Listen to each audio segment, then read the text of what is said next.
Hey there VCE HHD students, my name's Andy, I'm a VCE Health and Human Development teacher. In this short video we're going to look at evaluating an Indigenous initiative in Unit 3 VCE HHD. Before we dive into this video, just a reminder there's a range of different ways you can engage with the Health Resources Hub. We've got our YouTube channel, there's over 150 content videos, SAC and exam tips, and new videos are coming out each week during the school term this year. If you're on YouTube, you can subscribe with the button in the bottom corner of the video there, or just head to YouTube and search for Health Resources Hub. By subscribing, you'll get alerts to all of those new videos. You can also head to our website, the hrh.net.au, where there's opportunities for teachers and students. And if you're a Unit 3 and 4 student, you can scroll to the bottom of the page there and you'll see there's a registration link to our free student newsletter that has SAC and exam resources that are being sent out twice a term, and the most recent version just came out last week. So if you head there and sign up for free, you'll get sent all of those versions and you'll get all of those free SAC and exam resources. So just head to our website if you'd like to register for that. You can also see our social media links there if you'd like to follow us and get alerts to our new videos and other opportunities, and also our email if you'd like to get in touch.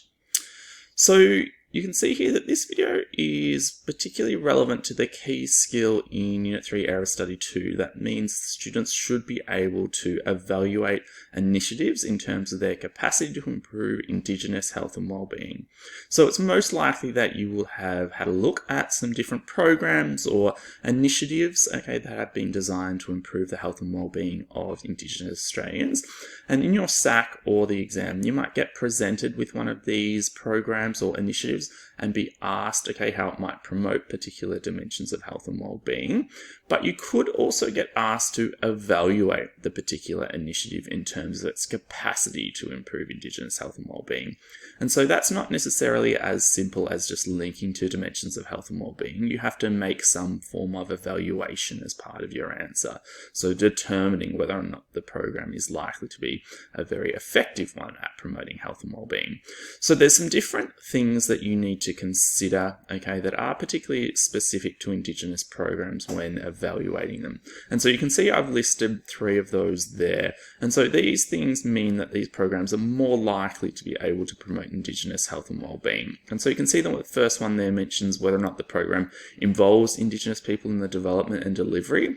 And so if that is the case, it's more likely to be an effective program because it's more likely to understand the cultural needs, of Indigenous people and to be designed with that in mind. And it's often more likely that Indigenous people are likely to engage in a program if it's delivered by other Indigenous people, that are aware of, some of their circumstances or some of their needs or the culturally appropriate way of delivering the program. So that's the first point. That does kind of tie into the second one, whether or not the initiative or program is culturally appropriate for Indigenous people. So that might have something to do with the way in which it's delivered, which might be in, say, a local language, or involve, certain, cultural customs or traditions, that are relevant for Indigenous people. And so that is a way of determining whether or not a program is more likely to be effective. And often you'll see as part of a description of a program, they'll say something about the cultural appropriateness or how it might be particularly adapted to be culturally appropriate for Indigenous people.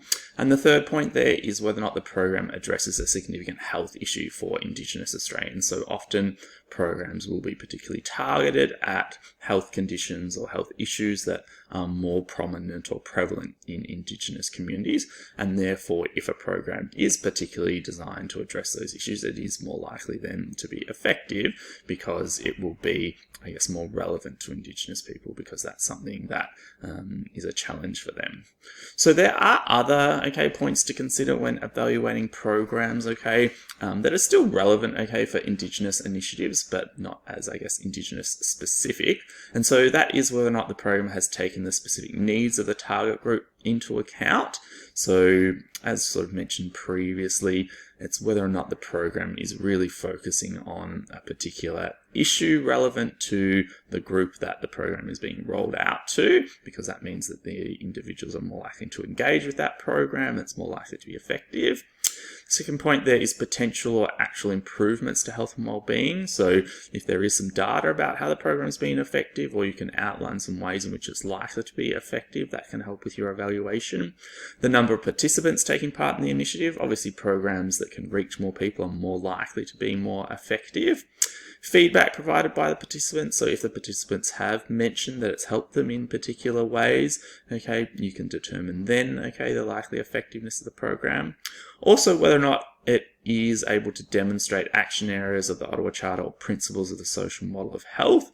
Okay, it's more likely to be effective if those aspects are evident in the program, or the involvement of local people in the program, and that can contribute often to the sustainability of the program, because if local people are able to run, okay, aspects of the program or take on, okay, aspects of the program, then even if the organizers happen to move on, okay, then they still have that knowledge and they can continue some of that work within their community. It's more likely to be a sustainable and effective type of program. So these are other points to consider when thinking about evaluating the likely effectiveness of a program.